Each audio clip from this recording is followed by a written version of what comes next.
Hello dear students, welcome to Sahil coaching classes. आज हम class 11th accountancy chapter number 2 that is basic accounting terms का mission 100% series में question answer practice करने वाले हैं। ठीक है, ये चैप्टर हम लोग आराम से 4 to 5 डेज़ लगा के चैप्टर का एक एक इम्पॉर्टेंट टर्म्स डिस्कस किए थे। अराउंड 30 to 35 जो टर्म्स है वो हम लोग नोट भी किए थे और एक एक को बहुत डिटेल में समझे थे। अब इसके क्वेश्चंस कर लेते हैं सो दैट एक आइडिया रहे कि किस किस पैटर्न का क्वेश्चन आता है। ठीक है, ये डी के गोयल का बुक है, तो जो डीएवी में जो टीएस गरेवाल चल रहा है उन लोग भी इसको प्रैक्टिस कर सकते हैं, बिकॉज जितना प्रैक्टिस करोगे उतना बेटर रहेगा। ऐसा नहीं कि हमारे में ये बुक नहीं चलता तो हम इसका प्रैक्टिस क्यों करें, ऐसा नहीं है। अकाउंट्स तो सेम है ना, चाहे वो केवी हो चाहे वो डीएवी हो, इसीलिए वो सोचना ही नहीं है कि ये ऑथर अपने में नहीं है। बुक है, और ये बुक का रेफरेंस किससे लिया गया है? एनसीईआरटी से। पेपर तो एनसीईआरटी से ही बनेगा, तो इसी वजह से पढ़ना दोनों को ही है। ठीक है, तो देखो इसका क्वेश्चन किस पैटर्न में आता है एक बार देखते हैं। जैसा लिखा है शॉर्ट आंसर टाइप क्वेश्चन, तो बस इसमें बताना रहता है कि एक्सप्लेन करना है छोटे छोटे पॉइंट में कि कैपिटल एक्सपेंडिचर क्या है। याद हो तो हम लोग को 4 पॉइंट पढ़े थे। क्या था 4 point? To acquire an asset which give benefit for more than 1 year, it increases the earning capacity, and fourth क्या था? It is treated as asset in the balance sheet. तो वही capital expenditure, non current asset which gives benefit for more than 1 year, ये वाला बताना है। दिल्ली का paper में 2016 में आया था ये। Explain the meaning of any 3 following terms, तो जो भी तुम्हें याद है उसमें से 3 फॉलोइंग टर्म्स को लिख लेना। ट्रेड रिसीवेबल क्या होता है? ट्रेड रिसीवेबल अपना डेटर प्लस बिल रिसीवेबल दोनों का कॉम्बिनेशन होता है। असेट्स पढ़े थे, जो हमारा बिजनेस का प्रॉपर्टी है, जो हमें एफएब देगा, फ्यूचर इकोनॉमिक बेनिफिट, ये वाला point. Then capital amount invested by the owner in the business, it can be in the form of cash, goods और assets, it is treated as liability from the view point of business, है ना। तो ये सब हमने पूरा detail में discuss किया। गुड्स डिपेंड करेगा बिजनेस का नेचर क्या है। इलेक्ट्रॉनिक्स का दुकान है तो वॉशिंग मशीन उसके लिए गुड्स, स्टेशनरी का दुकान है तो पेन उसके लिए गुड्स, डिपेंड करेगा बिजनेस टू बिजनेस। ठीक है, ये सब पॉइंट है। Drawing amount withdrawn bye the owner from the business for his personal use in the form of cash, assets और गुड्स। ठीक है, फिर लिखा है explain the meaning of any 3 following terms. Liability बताओ, अमाउंट ओव by the business from the outsiders. ठीक है, स्टॉक क्या होता है बता दो। वो स्टॉक काइंड ऑफ गुड्स हमारा बस इस साल के एंड में वो बच गया है, तो जो इस साल के एंड में बच जाता है, जैसे मान लो वॉशिंग मशीन का दुकान था मेरा, मैं 10 वॉशिंग मशीन खरीद के लाया साल की शुरुआत में, एंड तक 2 बच गया, तो 2 को ही बोलेंगे स्टॉक। बिजनेस ट्रांजैक्शन का मैं होमवर्क दिया था ये वाला नोट करने का, कि बिजनेस ट्रांजैक्शन एक इकोनॉमिक इवेंट होता है जो बिजनेस के अंदर अराइज होता है। ड्राइंग, ये तो अभी डिस्कस हो गया। Explain the following terms. Revenue याद रखना है, रेवेन्यू मतलब कितना पैसा आया उसको बोलेंगे रेवेन्यू। ट्रेड पेबल 2 चीज़ का कॉम्बिनेशन होता है, creditor plus bills payable. Fictitious asset, अभी ये डिस्कस नहीं हुआ है बिकॉज अभी तुम्हारा वो लेवल नहीं है कि मैं फिक्टिशियस असेट समझा पाऊँ। ये इसको मेरे को थोड़ा आगे चल के चैप्टर्स के साथ सम अप करके समझाना पड़ेगा, अभी ये बिल्कुल समझ नहीं आएगा। वर्किंग कैपिटल क्या होता है? हमारे current asset minus current liability. Current asset का मतलब होता है इस साल के अंदर जो बेनिफिट देंगे माइनस इस साल के अंदर जिनको पे करना है। तो जब मैं करेंट असेट में करेंट लाइबिलिटी माइनस कर देता हूँ उसको बोलते हैं वर्किंग कैपिटल। यहाँ नीचे लिखा भी है, working capital equals to current asset minus current liability. ठीक है, अगले पे आते हैं। Give any 3 examples of revenue. पैसा आने का तीन सोर्स बताओ। तो सेल ऑफ गुड्स करके आया होगा, अमाउंट रिसीव्ड फ्रॉम कस्टमर को कुछ सर्विस दी होगा तो पैसा मिला होगा, रेंट, कमीशन रिसीव्ड, ये सब हमें मिला है। Distinguish between debtor and creditor. Debtor और क्रेडिटर के बीच में डिफरेंस बताओ। डेटर वो पर्सन जो हमें फ्यूचर में पैसा देगा, और क्रेडिटर वो पर्सन जिसको हम फ्यूचर में पैसा देंगे। डेटर हमारे लिए असेट होता है जबकि क्रेडिटर हमारे लिए लाइबिलिटी होता है। बढ़िया। Debtors are the person who owes an amount to the enterprise for the goods sold or service provided to them on credit, whereas creditor are the person who are to be paid an amount by the enterprise buying इतना, और ये हमारे लिए liability। ठीक है, इसको एक बार read ज़रूर कर लेना, इस पॉइंट को जरूर कर लेना, और अपने नोट्स में इसको नोट भी कर लेना। मैं हर चैप्टर के बाद एटलीस्ट 2-3 पेज छोड़ने बोलता हूँ, तो वहाँ पे ये सब आना चाहिए। मैं बाद में किसी दिन कॉपी चेक करूँगा तो मेरे को उसमें मिलना है ये। Distinguish between profit and gain. Profit और गेन में फ़र्क बताओ। तो ये तो हम लोग क्लास में बहुत डिटेल में किए थे, अपना operating business, non operating business, ये वाला पॉइंट। इसको भी एक बार रीड करना है और इसको भी करना है नोट अपने कॉपी में कोचिंग के। Distinguish between fixed assets and current asset. Fixed asset मतलब काइंड ऑफ हमारे नॉन करेंट एसेट्स, जिनका बेनिफिट आने वाले कई सारे वर्षों तक मिलेगा। बिल्डिंग हो गया, फर्नीचर हो गया, मशीनरी हो गया, प्लांट हो गया, ये सब। करंट असेट का बेनिफिट तो इस साल के अंदर अंदर डेटर हो गए, कैश हो गया, बैंक बैलेंस हो गया, ये सब। दोनों के बीच में डिफरेंस बताना है, ठीक है, इसको रीड कर लेना। Distinguish between revenue expenditure and capital expenditure. Revenue expenditure kind of हमारा क्या है, एक्सपेंस। रेवेन्यू जो बार बार होगा, जैसे रेंट पे करना, वेजेस पे करना, सैलरी पे करना। कैपिटल एक्सपेंडिचर कभी कभार होगा। ये सब हम लोग बहुत डिटेल में क्लास में डिस्कस किए हैं, कुछ भी नया नहीं है। बस एक ये फिक्टिशियस है जो मैं अभी समझाया नहीं, बिकॉज अभी इतना मेच्योरिटी डेवलप नहीं हुआ है।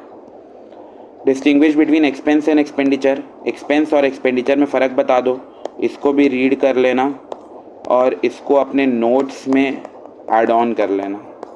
स्क्रीनशॉट खींच लो, इसको अपने नोट्स में ऐड ऑन करना है, ऐड ऑन, ठीक है। अगले पे आते हैं, distinguish between expenses and losses. Expenses और लॉसेस में फ़र्क बताओ, इसको बस एक बार रीड करके ख़त्म कर लेना, इसको बस एक बार रीड कर लेना, क्योंकि हम लोग एक्सपेंस और लॉस दोनों पढ़े हैं, यहाँ पे बस दोनों के बीच का डिस्टिंग्विश है। Explain in 2 characteristics of business transaction. तो ये वाला तो जो मैं होमवर्क दिया था उससे समझ आ जाएगा, ठीक है। अब आते हैं वेरी शॉर्ट आंसर टाइप का क्वेश्चन, 1 मार्क के लिए आ जाता है एग्जाम में। व्हाट इज़ कैपिटल, बता दो कैपिटल क्या है, ड्राइंग क्या है, लाइबिलिटी क्या है, असेट क्या है, सब डिस्कस हो रखा है, सब। ये एग्जाम्पल वाला क्वेश्चन एक बार ध्यान दे देना इसको भी, क्योंकि एग्जाम में आ जाता है। मैं साथ में एग्जाम्पल भी लिखवाया था, तो कई बार एग्जाम्पल पूछ लेता है कि बताओ एग्जाम्पल करेंट असेट का, बताओ एग्जाम्पल टैंजिबल असेट का। टैंजिबल मतलब वो असेट जिनका फिजिकल एग्जिस्टेंस होता है, और इनको टच किया जा सकता है, इनको देखा जा सकता है, जबकि इंटैंजिबल का फिजिकल एग्जिस्टेंस नहीं होता। Goodwill, patent, copyright, mining right, software etcetera, trademark वगैरह। Give the example of intangible assets, बता दो intangible assets. Fictitious asset read कर लेना, और हम लोग जो जगह कॉपी में ब्लैंक छोड़े हैं वहाँ पे जाके नोट कर लेना। कहाँ होगा वो भी बता रहा हूँ मैं। असेट का हम लोग जब टाइप्स पढ़े थे तो वहाँ पे था non current asset, short term current asset, then उसके बाद लिक्विड असेट, और एक बार फिक्टिशियस असेट। फिक्टिशियस असेट का 2 से 3 लाइन में लीव करने बोला था, वहाँ पे जाके इसको नोट कर लेना, ठीक है। मैं बस एक्सप्लेन कर दूंगा फिक्टिशियस क्या होता है, बाकी अभी उतना मैच्योरिटी नहीं है तुम्हारे अंदर, नहीं समझ पाओगे, तो उसके लिए थोड़ा टाइम लगे, तो इतने को नोट कर लेना, ठीक है, इतने को नोट कर लेना। मैं कॉपी जब चेक करूँगा तो मेरे को उसमें चाहिए ये पूरा, ये यहाँ तक पूरा, ठीक। अगले पे आते हैं, करेंट लाइबिलिटी नॉर्मली 1 साल के अंदर पे करना है। एग्जाम्पल बता दो। What are internal liability. Internal liability जैसे कैपिटल हो गया, ओनर जो बिजनेस में लगाए, इंटरनल लोगों का पैसा। एक्सपेंसेस क्या होता है, धंधा चलाने के लिए जो खर्चा करते हैं। रेवेन्यू जो पैसा आ रहा है, इसका एक हम लोग फॉर्मूला भी देखे थे, income equals to revenue minus expenses. Income मतलब काइंड ऑफ हमारा बचत, तो कितना रेवेन्यू आया, कितना उसमें से एक्सपेंस माइनस हो गया, तो आ जाएगा। What is income formula. What is voucher. Voucher मतलब क्या, गिफ्ट वाउचर होता है? नहीं, बिल्कुल नहीं, गिफ्ट वाउचर नहीं होता है। Evidence of business transaction that can be treated as an evidence in the court में इसको एविडेंस की तरह भी ट्रीट कर सकते हैं। What is trade discount. तो ट्रेड डिस्काउंट हम लोग पढ़े थे, अगर बल्क में सामान खरीद रहे हो तो मिलेगा। इसको फर्स्ट कैलकुलेट किया जाता है, क्या इसको रिकॉर्ड किया जाता है? नहीं, क्योंकि हम एक मात्र लौते नहीं है जिनको ये डिस्काउंट मिल रहा है, मार्केट में हर किसी सेम सप्लायर को वही मिल रहा है discount. What is cash discount. Promote करना, प्रॉम्प्ट पेमेंट के लिए मिल रहा है, या with in the time period payment कर दिए तो मिल जा रहा है। इसको हम लोग रिकॉर्ड करके चलते हैं अपने जर्नल एंट्री चैप्टर में, इसको और डिटेल में समझेंगे। What do you mean by purchase. जब हम लोग गुड्स को खरीद रहे हैं तब उसको बोलते हैं परचेज। हम लोग डायग्राम के थ्रू इसको समझे थे पूरा। What do you mean by sale. जब मैं अपना गुड्स को ही बेच रहा हूँ, जिस चीज़ का मेरा दुकान है, अगर मैं उसी को सेल करूँगा तो उसको बोलेंगे सेल्स। कोई टफ नहीं है इसमें, सब easy. Define merchandise. Merchandise means वो गुड्स लाए हैं जिसको रीसेल करना है, और कुछ नहीं है, गुड्स ही है काइंड ऑफ, बोलने का तरीका अलग है। Profit is earned on sale of fixed asset. What should be the accounting treatment. Sale of fixed asset क्या है? सेल ऑफ फिक्स्ड एसेट हमारे लिए गुड्स नहीं होता, तो ये हमारा सेल भी नहीं है, ये हमारा कैपिटल रिसीट है। हम लोग 2 रिसीट पढ़े थे, याद है, रेवेन्यू रिसीट और कैपिटल रिसीट। ये कैपिटल रिसीट है क्योंकि हमें असेट या इन्वेस्टमेंट को बेचकर मिला है। What are the 2 examples of revenue expenditure. Cost of goods sold, salary, कुछ भी बोल सकते हो। रेंट पे कर रहे हैं वो बोल सकते हो, वेजेस पे कर रहे हैं वो बोल सकते हो, इलेक्ट्रिसिटी बिल पे कर रहे हैं वो बोल सकते हो, वाटर बिल पे कर रहे हैं वो बोल सकते हो। Multiple example. क्लियर यहाँ तक? आई होप सो यहाँ तक सबको समझ आ गया होगा। अब हम लोग आते हैं ऑब्जेक्टिव टाइप के क्वेश्चंस। अब हम लोग आते हैं ऑब्जेक्टिव टाइप के क्वेश्चंस। इस चैप्टर में ऑब्जेक्टिव टाइप के क्वेश्चन आने के बहुत चांसेस है। इस चैप्टर के लिए ऑब्जेक्टिव टाइप के क्वेश्चन आने के बहुत चांसेस है, तो चलो इसको डिस्कस किया जाए। सबसे पहला लिखा है amount withdrawn amount which the proprietor has invested business में लगाया है। तो बिजनेस में जो पैसा लगाएंगे उस पैसे को क्या बोला जाएगा? कैपिटल।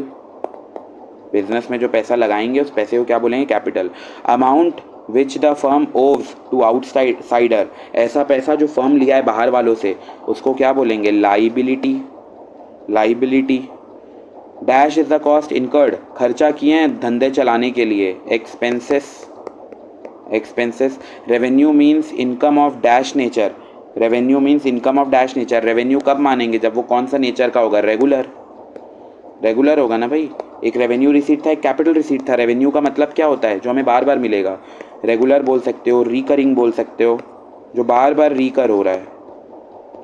अगला द टर्म सेल कब बोलेंगे? जब हम लोग सेल ऑफ क्या कर रहे हैं? गुड्स कर रहे हैं, तभी तो सेल बोलेंगे। और लिखा है कब उसको सेल नहीं बोलेंगे? जब हम लोग सेल ऑफ क्या कर रहे हैं? असेट्स कर रहे हैं, फिर उसको सेल थोड़ा ना बोलेंगे। The person who still obs, एक ऐसा पर्सन जो अभी भी हमसे पैसा लिया है लेकिन अभी तक पैसा दिया नहीं है, तो उसको क्या बोलेंगे? डेटर। बहुत simple question. The person to whom money is owing by the firm, मतलब हम लोग पैसा लिए हैं, फर्म पैसा लिए, बाई दी फर्म पैसा लिया, अभी तक पैसा दिया नहीं, क्या बोलेंगे? So creditor. Asset held for continue use in the business and not meant for resale are termed as, लिखा है वो असेट जो बिजनेस में ही रखा हुआ है, हम इसको बेचने के लिए नहीं लाए हैं, तो इसको क्या बोलेंगे? Fixed asset. Non current asset भी बोल सकते हो, लॉन्ग टर्म असेट भी बोल सकते हो। Dash are those assets which have physical existence, जिनको फिजिकल एग्जिस्टेंस है, जिनको टच किया जा सकता है, फील किया जा सकता है, टैंजिबल। अगला dash refers to those liabilities which are to be paid within 1 year, 1 साल के अंदर आपको पे करना है। कौन सा लाइबिलिटी? Current liability. ठीक है, आई होप सो इतना सबका डन हो गया होगा।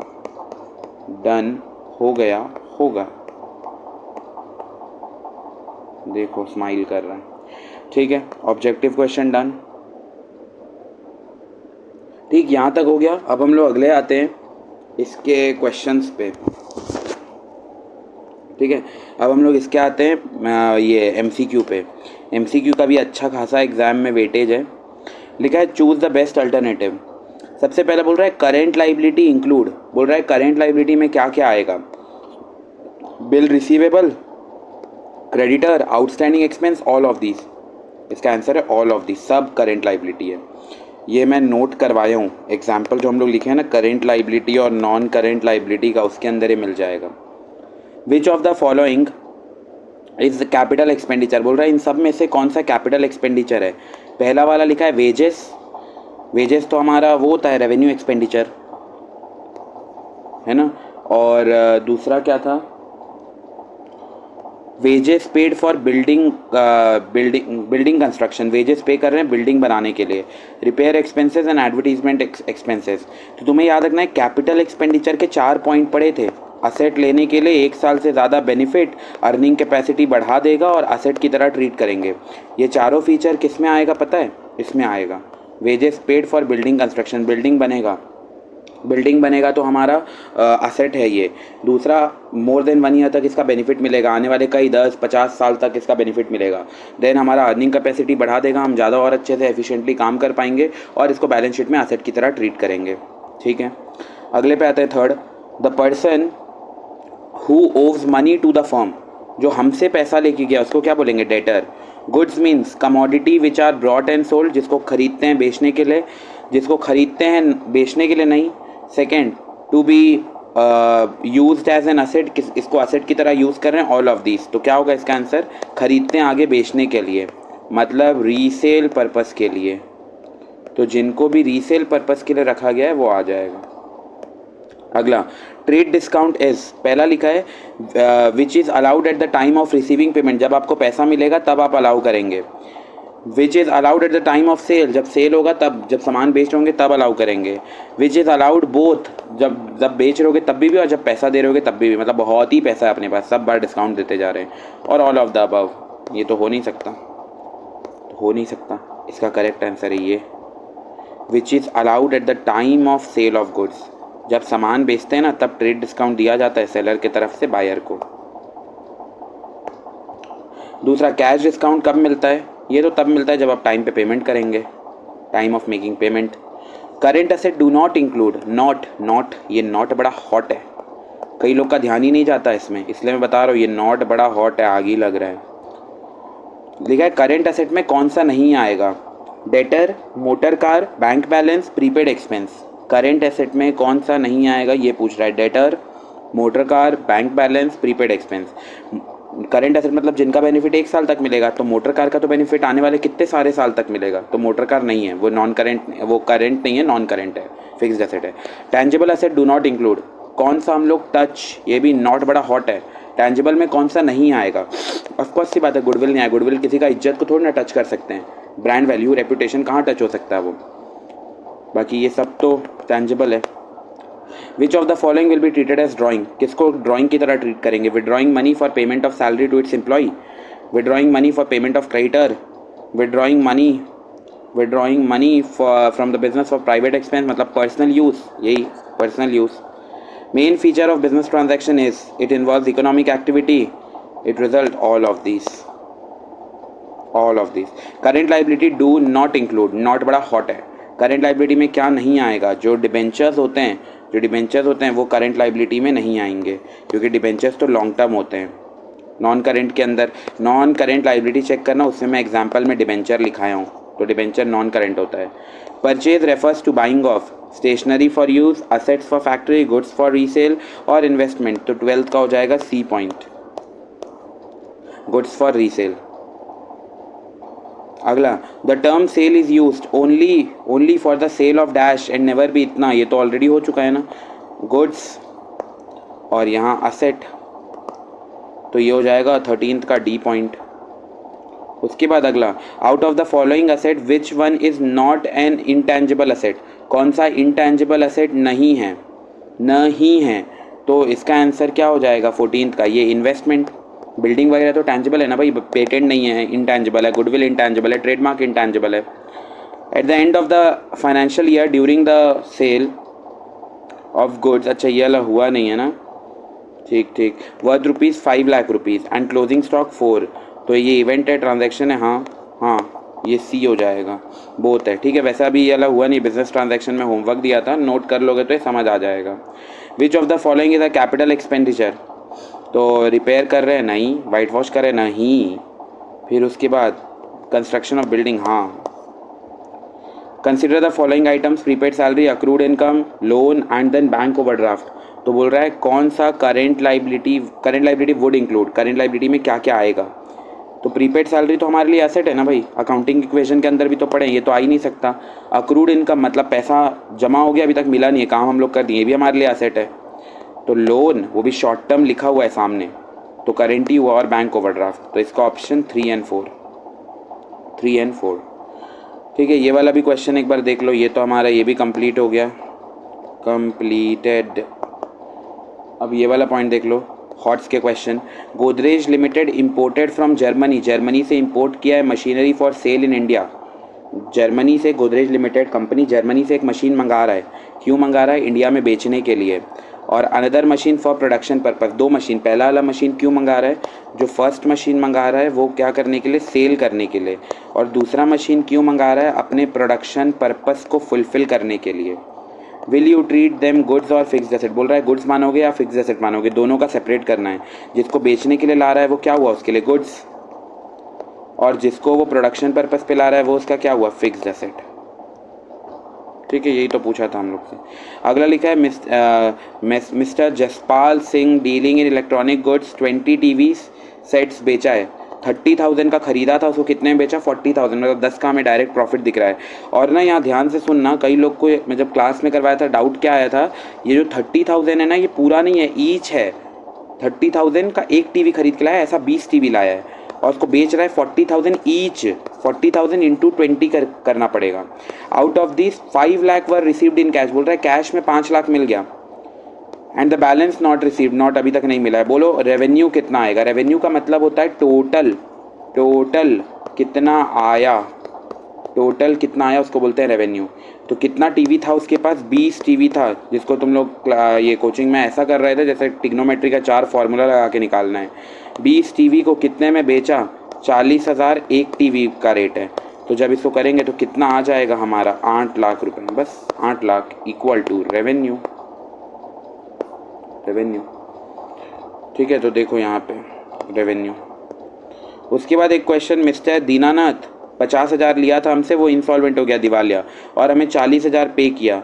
जो पैसा नहीं मिला उसके लिए दीनानाथ को क्या बोलोगे, डेटर था, वो ख़राब हो गया, तो क्या बोलेंगे उसको, बैड डेट। बस इसको भी रीड कर लेना, सिंपल है, जैसा हम लोग डिस्कस किए थे वही। तो ये वाला चैप्टर भी ख़त्म होता है यहाँ पे, इसका प्रैक्टिस क्वेश्चन। होप सो सबको ये समझ आ गया होगा, होप सो यहाँ तक सबको समझ आ गया होगा। Thank you.